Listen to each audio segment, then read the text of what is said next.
الحمدللہ وکفا وسلام علی عبادہ الذین اصطفیٰ خصوصاً علی سید الانبیاء علیہ التحیۃ والثناء اما بعد فاعوذ باللہ من الشیطان الرجیم بسم اللہ الرحمن الرحیم وجعلنا لکم فیہا معائش ومن لستم لہ برازقین صدق اللہ مولانا العظیم وبلغنا رسولہ النبی الکریم الامین ونحن علی ذلک لمن الشاہدین والشاکرین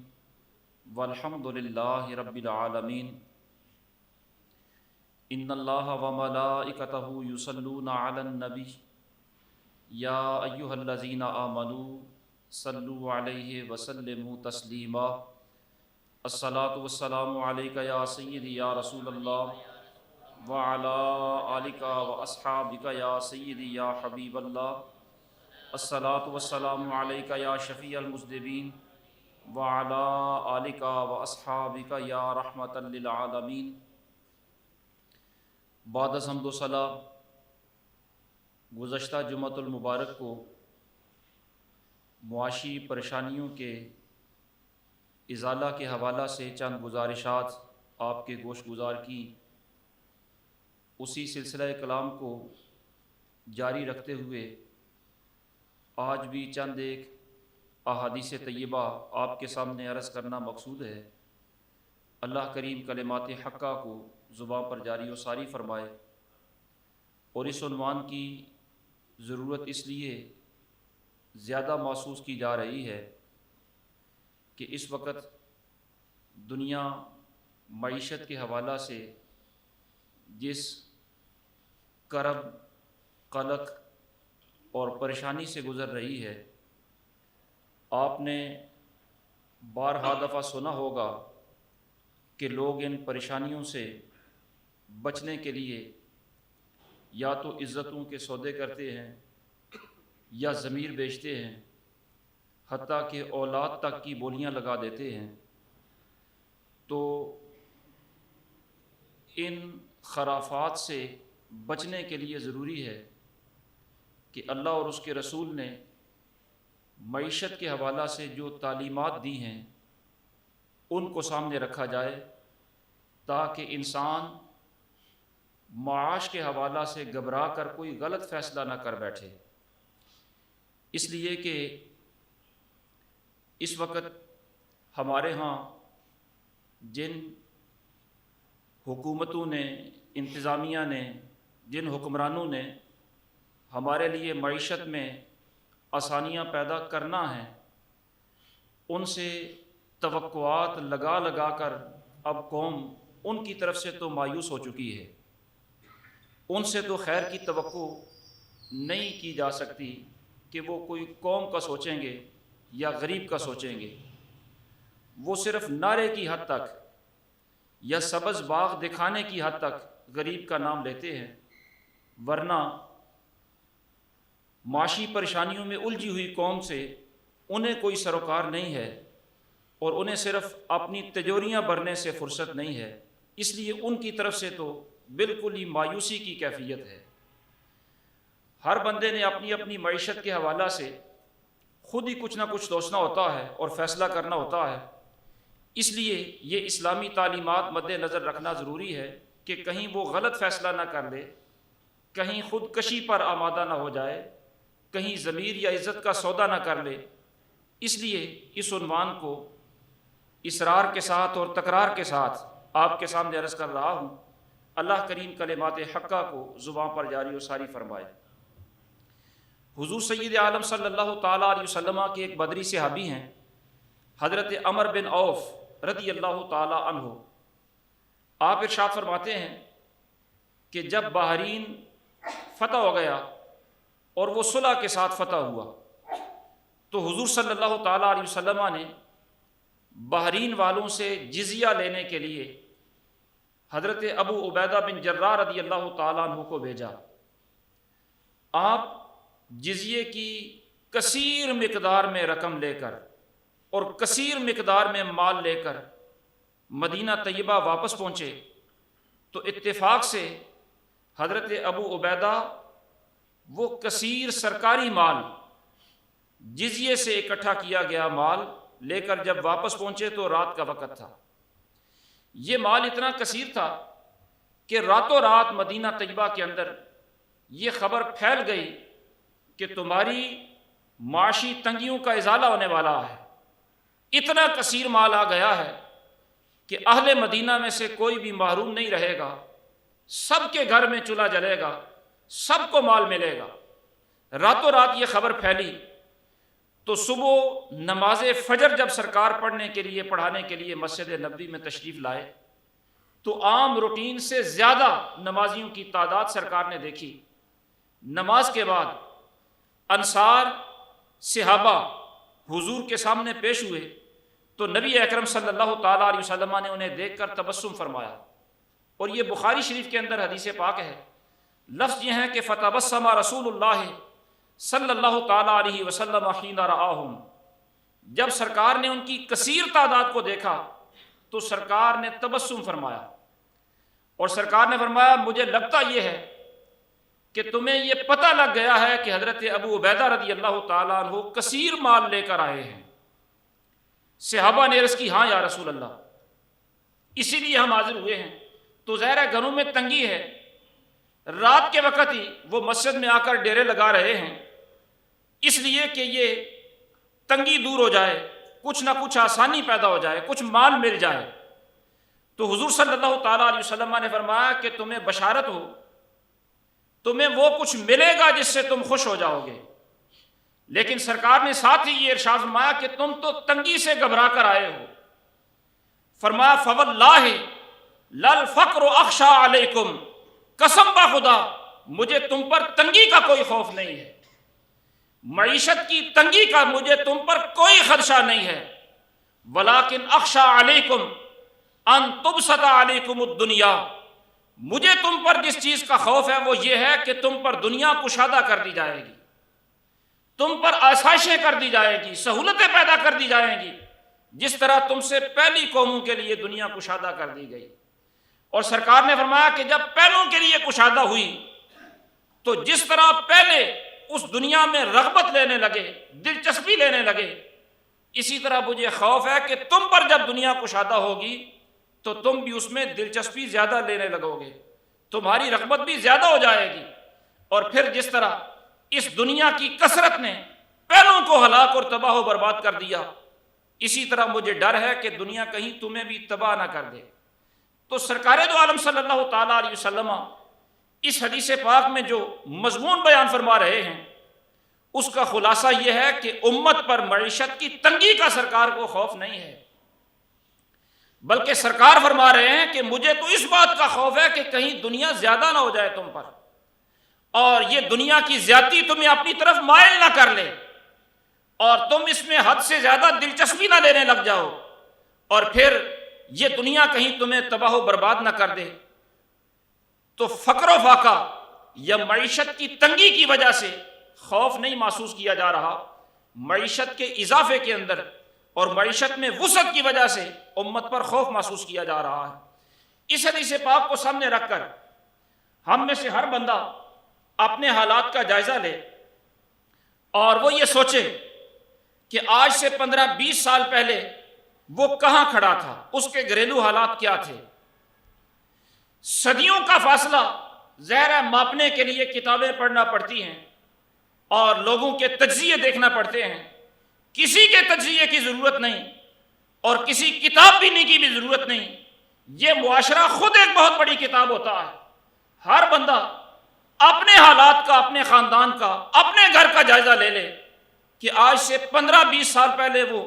معیشت کی کس کیفیت میں تھا اور آج معیشت کے کن کیفیات کے اندر وہ موجود ہے۔ یقیناً جب ہر بندہ جائزہ لے گا اپنا تو آج کے حالات اسے 15-20 سال کے حالات سے بہتر نظر آئیں گے، اسے اپنے گھر میں کھانے پینے کی اشیاء بھی آج زیادہ کثرت سے نظر آئیں گی اور پہننے کے لیے بھی زیادہ کثرت سے لباس نظر آئے گا، رہنے کے لیے زیادہ سہولتیں اسے نظر آئیں گی، سفر کے لیے سواریاں زیادہ بہتر نظر آئیں گی۔ تو یہ معیشت کی تنگی ہوئی یا یہ معیشت کی فراخی ہوئی۔ اس لیے یہ بندہ سوچے، اور بندہ یہ سوچتے ہوئے کہ میں پہلے کہاں تھا اب کہاں ہوں، اپنا جائزہ لے کر اپنے دل کو تسلی دے لے تو معیشت کے حوالہ سے کافی پریشانیاں حل ہو جائیں گی۔ پریشانیاں تب بنتی ہیں کہ جب بندہ اپنے ماضی اور حال کو نہیں دیکھتا، بلکہ اپنی موجودہ کیفیت اور پھر دیگر لوگوں کو جب دیکھتا ہے اور موازنہ کرتا ہے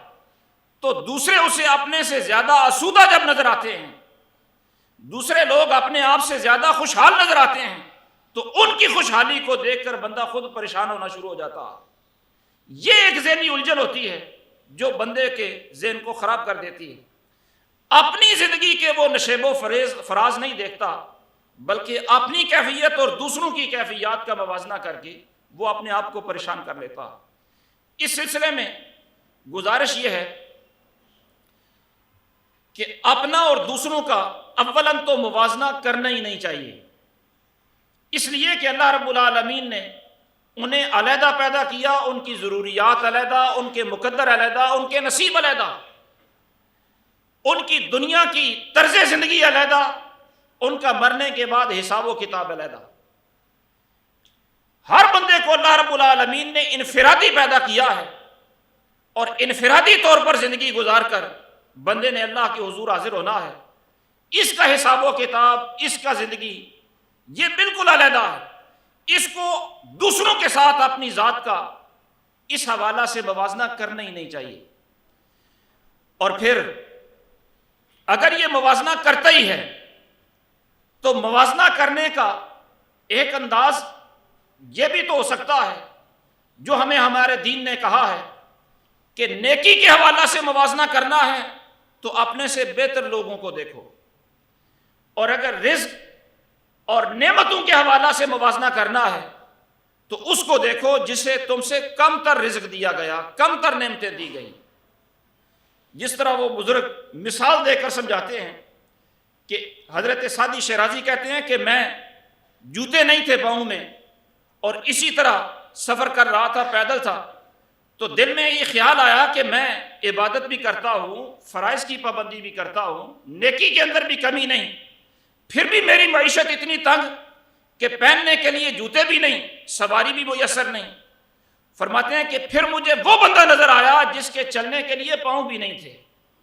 تو مجھے اپنے آپ پر آسرا ہو گیا، سکون ہو گیا، تسلی ہو گئی کہ اللہ رب العالمین نے مجھے اس سے تو بہتر حالت میں رکھا ہوا ہے۔ تو نعمتوں کے حوالہ سے، آسائشوں کے حوالہ سے اگر موازنہ کرنا ہی ہے تو پھر اس کے ساتھ کریں جس سے زیادہ آپ کو نعمتیں دی گئی۔ تو میں یہ عرض کر رہا ہوں کہ پریشانی تب بنتی ہے جب بندہ اپنے سے زیادہ آسودہ لوگوں کو دیکھ کر اپنی شخصیت کا اور اپنے حالات کا اس کے ساتھ موازنہ کرتا ہے۔ یہ موازنہ بنتا ہی نہیں ہے، یہ ایک ذہنی خرابی ہوتی ہے جس کی وجہ سے کئی الجھنیں ذہن کے اندر پیدا ہو جاتی ہیں۔ اس لیے اپنا موازنہ کسی کے ساتھ بھی نہ کریں، اور اگر آپ کسی کو آسودہ دیکھ رہے ہیں تو آپ اللہ رب العالمین کی باقی مخلوقات کو بھی تو دیکھیں کہ وہ اس سے بھی زیادہ آسودہ ہوں گی۔ مثلا کوئی بندہ کتنا ہی آسودہ کیوں نہ ہو، اسے سفر کے لیے سواری کی ضرورت تو پڑتی ہے، ایک علاقہ سے، ایک ملک سے دوسرے ملک میں جانے کے لیے اجازت نامے کی ضرورت پڑتی ہے۔ اس سے بھی زیادہ آسودہ اللہ رب العالمین نے چڑیاں پرندوں کو پیدا فرمایا ہے۔ انہیں ایک جگہ سے دوسری جگہ جانے کے لیے کسی سواری کی ضرورت نہیں پڑتی، اور انہیں ایک ملک سے دوسرے ملک جانے کے لیے ویزے کی ضرورت بھی نہیں پڑتی۔ پھر عام بندہ جتنا ہی آسودہ کیوں نہ ہو، وہ کم از کم اتنی فکر کے اندر تو مبتلا ہوتا ہے، معیشت کے حوالہ سے اتنا فکر مند تو ہوتا ہے کہ کچھ نہ کچھ بچا کے رکھتا ہے، اور اس کے پاس جو بچا ہوا ہے اس کی وجہ سے وہ آسودہ نظر آتا ہے۔ اور یہ جو اس کو معیشت کی فکر ہے، یہی تو آسودگی کو داغدار کرنے والی چیز ہے۔ اللہ رب العالمین نے ایسی مخلوق بھی پیدا کی ہے جنہیں مالک کریم بالکل معیشت کے فکر سے آزاد کر دیتا ہے۔ وہ پرندے جو صبح خالی پیٹ نکلتے ہیں، شام کو سیر ہو کر واپس آتے ہیں، پسماندہ، ان کے پاس کچھ بھی نہیں ہوتا، معاش کے فکر سے اللہ نے انہیں بالکل ہی آزاد کر دیا۔ یعنی آپ اپنے سے آسودہ کو دیکھتے ہیں تو یہ تو دیکھیں کہ یہ کتنا کوئی بڑا کمال ہے۔ اس سے زیادہ با کمال تو اللہ رب العالمین نے پرندوں کو پیدا کیا۔ اس لیے معیشت کے حوالہ سے اپنے سے آسودہ کو نہ دیکھیں، بلکہ نیکی کے حوالہ سے اپنے سے زیادہ آسودہ کو دیکھیں، اور پھر معیشت کے حوالہ سے ہی دیکھنا ہے تو اس کو دیکھیں جس کو اللہ رب العالمین نے آپ سے کم تر بنایا ہے اور آپ کو اس سے زیادہ نعمتیں عطا کی ہیں۔ اور معیشت کی پریشانیوں کے حوالہ سے ایک حل یہ بھی ہوتا ہے کہ جب حالات میں تنگی پیدا ہو جائے، مشکل حالات پیدا ہو جائیں، تو اس وقت چاہیے تو یہ ہوتا ہے کہ کوئی بھی بندہ بے روزگار نہ رہے، ہر بندہ کچھ نہ کچھ نظام زندگی چلانے کے لیے محنت کرے، کوشش کرے، کچھ نہ کچھ کرے۔ لیکن ہمارے ہاں رواج یہ ہے کہ جب بچے پڑھنے سے فارغ ہو جاتے ہیں تو اب انہیں ان کے ذہن کے مطابق ملازمت یا کاروبار ملتا نہیں، یا وہ کرنے کے قابل نہیں ہوتے، تو جب تک ان کی وہ خوابوں کی دنیا نہیں آباد ہوتی اس وقت تک وہ بالکل بے روزگار پھرتے ہیں۔ جب تک ان کی توقع کے مطابق، ان کی ڈگری کے مطابق انہیں نوکری اور ملازمت نہیں ملتی اس وقت تک وہ بالکل بوجھ بنے ہوتے ہیں خاندان پر۔ یہ بوجھ اگر خاندان سے ہٹے تو خاندان کی معیشت سدھرے، بلکہ یہ بوجھ صرف ہٹے نہ بلکہ یہ اپنے گھر کا ہاتھ بٹھائے تو اللہ رب العالمین معیشت کے حالات کو بہتر فرما دیتا۔ تو یہ بے روزگاری کی جو کثرت ہے اور بندے خواہ کچھ نہ کرنے کے جو عادی ہو جاتے ہیں، یہ بھی معیشت پر ایک بہت بڑا بھار ہوتا ہے اور والدین کے ذہن پر یہ ایک بہت بڑا بوجھ ہوتا ہے۔ حضور نبی اکرم نور مجسم شفیع معظم صلی اللہ تعالیٰ علیہ وسلم نے کمانے کی بڑی ترغیب بیان فرمائی ہے۔ سرکار نے ارشاد فرمایا طلب کسب الحلال فریضۃ بعد الفریضہ، کہ جو پنجگانہ نمازیں ہیں یا باقی جو فرائض ہیں ان کے بعد رزق حلال سب سے اہم فریضہ ہے، اس کو کمانا فریضہ ہے۔ اسی طرح حضرت فاروق اعظم رضی اللہ تعالیٰ عنہ اپنے دور خلافت میں فرمایا کرتے تھے لا یقعدن احدکم عن طلب الرزق، کہ کوئی بندہ ایسا نہ ہو کہ وہ بے روزگار بیٹھا ہوا ہو، رزق کی طلب کے اندر مصروف نہ ہو، گھر میں بیٹھا رہے۔ ایسا نہ ہو کہ وہ گھر میں بیٹھا رہے وَيَقُولُ اللَّهُمَّ ارْزُقْنِي، اور دعائیں کرتا رہے کہ اللہ مجھے رزق دے، مجھے رزق دے۔ گھر میں بیٹھ کر دعائیں کرتا رہے کہ مجھے رزق دے، ایسا کوئی بندہ بھی نہ ہو۔ وَقَدْ عَلِمَ أَنَّ السَّمَاءَ لَا تَمْطُرُ ذَهَبًا وَلَا فِضَّةً، حالانکہ اسے پتا ہے کہ آسمان سے نہ سونا نازل ہوتا ہے نہ آسمان سے چاندی کی بارش ہوتی ہے، یہ رزق کمانا ہی پڑتا ہے، اس کے لیے تگودو کرنا پڑتی ہے، محنت کرنا پڑتی ہے۔ تو بغیر محنت کے جو بندہ چاہے کہ میری معیشت کشادہ ہو جائے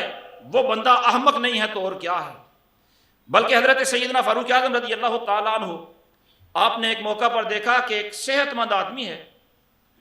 جہاد کے لیے باقی لشکر جب جانے کی تیاری کر رہا تھا تو یہ مسجد میں کھڑا ہو کر لوگوں سے اپیل کر رہا تھا کہ میری بھی کچھ مدد کرو تاکہ میرے حالات بھی تھوڑے آسودہ ہو جائیں، میں بھی سامان خریدوں، جہاد پر جاؤں۔ جب اس نے مدد کی اپیل کی تو حضرت سیدنا فاروق اعظم رضی اللہ تعالیٰ عنہ کھڑے ہو گئے اور اس اپیل کرنے والے کا ہاتھ پکڑ کر آپ مجمع کو مخاطب ہو کر فرمانے لگے کہ کوئی بندہ ہے جو اس کو اپنے پاس مزدوری پر رکھے، یہ اس کی کھیتوں میں کام کرے گا؟ کون ہے جو اس کو اپنی ساتھ مزدوری پر رکھے؟ ایک انصاری صحابی کہنے لگے حضور میں اسے مزدوری پر رکھنے کے لیے تیار ہوں۔ حضرت فاروق اعظم نے اس کا ہاتھ پکڑ کر اس کو دے دیا، فرمایا لو اس کو لے جاؤ مزدوری پر رکھو۔ اس نے اپنے باغوں میں جا کر لگایا، کام کاج کروایا۔ کچھ دنوں کے بعد حضرت فاروق اعظم رضی اللہ تعالیٰ عنہ اس انصاری سے پوچھنے لگے کہ وہ جو اپیل کرنے والا تھا، مدد مانگنے والا تھا، اس کا کیا بنا؟ انصاری کہنے لگے کہ حضور اب تو بڑا خوشحال ہے، کافی کچھ مال اس کے پاس جمع ہو گیا ہے، آپ نے فرمایا اسے میرے پاس بھیجنا۔ وہ جب آیا تو اپنا تھیلا مال والا ساتھ لے کر آیا۔ حضرت فاروق اعظم رضی اللہ تعالیٰ عنہ سے فرمانے لگے کہ اب یہ مال تمہاری اپنی کمائی سے تمہارے پاس موجود ہے، اب تمہاری مرضی کہ چاہو تو اس مال کو خرچ کر کے جہاد پر چلے جاؤ اور چاہو تو گھر میں بیٹھ کر اس کو سکون سے کھاؤ۔ لوگوں پر بوجھ کیوں بنتے ہو؟ اس لیے یہ جو بے روزگاری کا معاملہ ہے، یہ معاملہ بھی معیشت پر بڑا بوجھ ہوتا ہے۔ اس معاملے کو حل کرنا اپنے بس کے اندر ہوتا ہے، کسی نے آ کر نہیں کہنا ہوتا۔ اپنے آپ پر بندے کو یہ سوچ ہونی چاہیے کہ ہمارے حالات اگر تنگ ہیں تو اس تنگی کا علاج ہمارے اپنے ہاتھوں کے اندر موجود ہے، اور جو بے روزگار افراد ہیں ان کو بھی کچھ نہ کچھ کرنا چاہیے تاکہ یہ تنگی دور ہو سکے۔ اسی طرح معیشت کی تنگی کا ایک بہت بڑا سبب یہ بھی ہے کہ اس وقت دنیا کے اندر ضروریات زندگی کی کمی نہیں ہے۔ اللہ رب العالمین نے اس قدر زمین کو خزانوں سے بھر دیا ہے کہ جتنی مخلوق زیادہ ہوتی جاتی ہے اتنے ہی اللہ رب العالمین زمین سے رزق کے خزانے زیادہ باہر نکالتا رہتا ہے۔ اور قرآن مجید ارشاد فرماتا ہے وَجَعَلْنَا لَكُمْ فِيهَا مَعَائِشَ، کہ اس زمین کے اندر سارے انسانوں کے لیے ہم نے معیشت رکھی ہے۔ وَبَلْ لَسْتُمْ لَهُ بِرَازِقِينَ، اور صرف انسانوں کے لیے معیشت نہیں رکھی بلکہ ان کے لیے بھی معیشت رکھی ہے جن کے رزق کے تم ذمہ دار نہیں ہو، یعنی وہ حیوانات جو تمہارے پالتو ہیں ان کے تو رزق کے تم ذمہ دار ہو، لیکن اکثریت ان حیوانوں کی ہے جو تمہارے گھروں کے اندر نہیں پلتے، ان کی معیشت بھی اللہ نے اسی زمین کے اندر رکھی ہے۔ کتنے کروڑوں اربوں کھربوں پرندے ہیں جن کی معیشت اسی زمین سے وابستہ ہے۔ تو رزق کی کثرت ہے، خزانے اللہ رب العالمین نے زمین کے اندر کثرت سے پیدا فرمائے ہیں، ضروریات کی کمی نہیں ہے، ضروریات ہر بندے کی پوری ہو رہی ہے۔ اور اس وقت آپ نے دیکھا ہوگا کہ دنیا کے اندر بھوکوں کی کثرت نہیں ہے، ان بندوں کی بھی کثرت نہیں ہے جن کو لباس نہیں ملتا پہننے کے لیے، ان بندوں کی بھی کثرت نہیں ہے جن کے گھر میں چولہا ہی نہیں جلتا۔ یہ وقت زمانے نے دیکھے تھے، لیکن آج دنیا کے اندر یہ حالات کہیں بھی شاید نہ ہوں۔ بھوکوں کی یعنی ضروریات کی کمی نہیں ہے۔ کمی کس چیز کی ہے؟ کمی اس چیز کی ہے کہ لوگوں کے اندر ہرس بہت پیدا ہو گیا ہے، خواہشات ہیں کہ وہ تھمنے کا نام نہیں لے رہی، تمنائیں ہیں کہ پورا ہونے کا نام نہیں لے رہی۔ اور یہ جو ہرس ہے، یہ لالچ ہے، اس لالچ نے دنیا کو دارالعذاب بنا رکھا ہے، اس کو مسائل کی اماجگاہ بنا رکھا ہے۔ وہ اس طرح کہ عام جو بندہ ہے، عام بندہ، اس کی ضروریات کھانے پینے کی لباس کی تو پوری ہو رہی ہیں، لیکن اس کا دل کرتا ہے کہ ہر سال اتنے لباس اتنے کپڑے نئے ہوں، وہ نہیں پورے ہو رہے۔ روکھی سوکھی کھانے کو مل جاتی ہے لیکن اس کا دل یہ کرتا ہے کہ نہیں مجھے بھی اس طرح کا ملے، وہ تمنا نہیں پوری ہو رہی۔ اس کے بچے بھی پل رہے ہیں، پرورش پا رہے ہیں، لیکن اس کی تمنا یہ ہے کہ سٹیٹس وہ والا ہو، وہ نہیں پورا ہو رہا۔ یہ جو تمنائیں ہیں، یہ جو خواہشات ہیں، یہ نہیں پوری ہو رہی۔ ایک طرف تو یہ تمنائیں ہیں اور دوسری طرف جو امراء کا طبقہ ہے، جو سرمایہ دار لوگ ہیں، ان کی تمنائیں نہیں پوری ہو رہی۔ وہ کبھی ذخیرہ اندوزی کر کے، کبھی مارکیٹ کے اندر مال کو روک کر کے، مختلف بہانوں سے، مختلف طریقوں سے استحصال کر کے، مصنوعی قلت پیدا کر کے چیزوں کا ریٹ بڑھا رہے ہیں اور قیمتیں آسمان تک پہنچ جاتی ہیں۔ ان کا پیٹ نہیں بھر رہا، ان کی ضروریات کے مطابق تو انہیں اللہ رب العالمین نے سب کچھ دیا ہے، بلکہ ضروریات سے بڑھ کر ان کی خواہشات کے مطابق بھی اللہ نے سب کچھ ان کو دیا ہے، لیکن اس کے باوجود آنکھیں نہیں سیر ہو رہی، ذہن کہیں مطمئن نہیں ہو رہا، اس کے باوجود پیٹ بھرنے کے اندر نہیں آ رہا، سب کچھ ہونے کے باوجود وہ بھوکے ہیں، ابھی ان کی خواہشات کی تکمیل نہیں ہو رہی۔ اور یہ وہ کیفیت ہے جس کے بارے میں حضور نبی اکرم نور مجسم شفیع معظم صلی اللہ تعالیٰ علیہ وسلم نے ارشاد فرمایا تھا کہ ابن آدم کو اگر ایک پوری وادی، یعنی دو پہاڑوں کی جو درمیانی جگہ ہوتی ہے، وہ پوری وادی مال و دولت کی بھر کر دے دی جائے تو بھی وہ اس سے سیر نہیں ہوتا۔ اس کا دل یہ کرتا ہے کہ ایک وادی کہیں اور مل جائے، دو وادیاں اس کو دے دی جائیں تو پھر بھی وہ سیر نہیں ہوتا، اس کا دل کرتا ہے کہ ایک وادی اور مل جائے۔ یعنی یہ جو ہرس ہے، یہ لالچ کہیں پورا نہیں ہو رہا، اور اس لالچ نے دنیا کو مسائل کی آماج گاہ بنایا ہوا ہے۔ آج دنیا کے اندر جو کثرت سے مسائل ہیں وہ غریبوں کے پیدا کردہ نہیں ہیں، زیادہ کثرت سے جو مسائل ہیں وہ امیروں کے پیدا کردہ ہے۔ انہوں نے زندگی کو عذاب بنایا ہوا ہے، تو ہرس، لالچ یہ ختم کر دی جائے تو اللہ رب العالمین نے معیشت کے اندر اور رزق کے اندر کمی نہیں رکھی،